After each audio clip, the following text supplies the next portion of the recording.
সারাদিন রোজা রাখার পর দেহ মন সব জুড়াতে পারে এক গ্লাস মজার হৃদয় ঠান্ডা করা শরবত।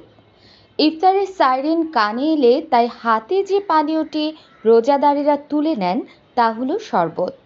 লেবু, তরমুজ, কমলা সহ নানা রকমের শরবত বাসায় বানানো হয়। তবে এসব কিছুর মিশ্রণে মহাব্বতের শরবত এখন ইফতারে চলছে পুরো দমে।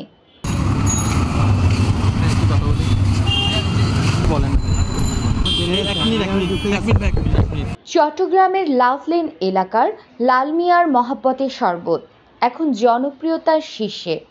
তরমুজ, কাঠবাদাম, আম সহ বাহারি মহাব্বতের শরবত পাওয়া যাচ্ছে লালমিয়ার দোকানে।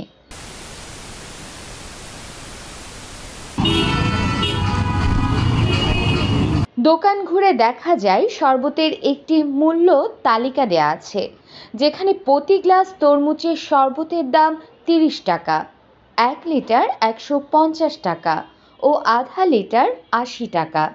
কাঠবাদামের শরবত বিক্রি হচ্ছে প্রতি গ্লাস ৪০ টাকা, ১ লিটার ২২০ টাকা ও আধা লিটার ১১০ টাকায়।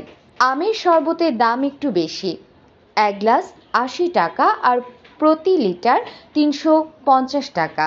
ওনারা নিজস্বভাবে করে ওনারা, তারপর ফ্লেভারটাও ভালো, খেতে স্বাদ লাগে।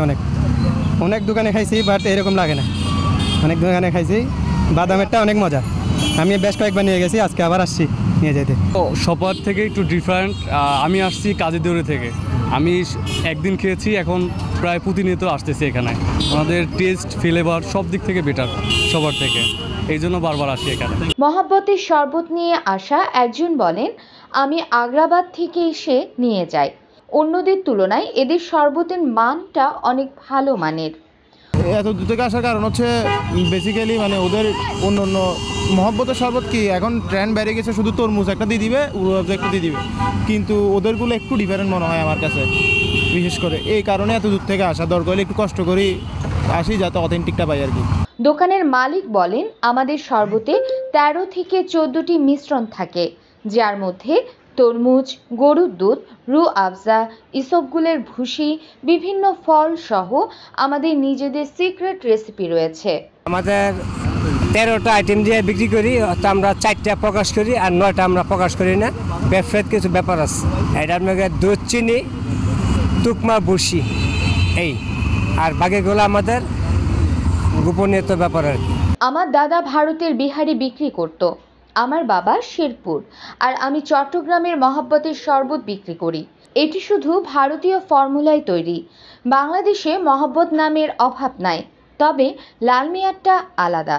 আমার দাদা ভারতে বিহারি বিক্রি করতো, আমার আব্বা শেরপুরে আর আমি চিটাগাঙে, এই আর কি। আর এটা ভারতীয় ফর্মুলা, শুধু ভারতীয় ফর্মুলা। বাংলাদেশে মহব্বত নামের অভাব নাই। কথা হলো লালমিয়ার মহব্বতটা একটু আলাদা দেখে আপনি মানুষ আসে, চিটাগাঙের মানুষের অনেকে আসে, আলহামদুলিল্লাহ ভালো। এখানে সবচেয়ে পুরনো ব্যবসা হচ্ছে আমাদেরটাই। আমার বাবা গত 18 বছর ধরে এই ব্যবসায় জড়িত, সফলও হয়েছেন। এরপর থেকে এখন নতুন করে অনেকেই এই ব্যবসা শুরু করেছেন। এই শরবতের চাহিদা অন্যদের তুলনায় অনেক বেশি। গত 1.5 যুগ ধরে তিনি সফলতার সাথে করছেন এই শরবতের ব্যবসা।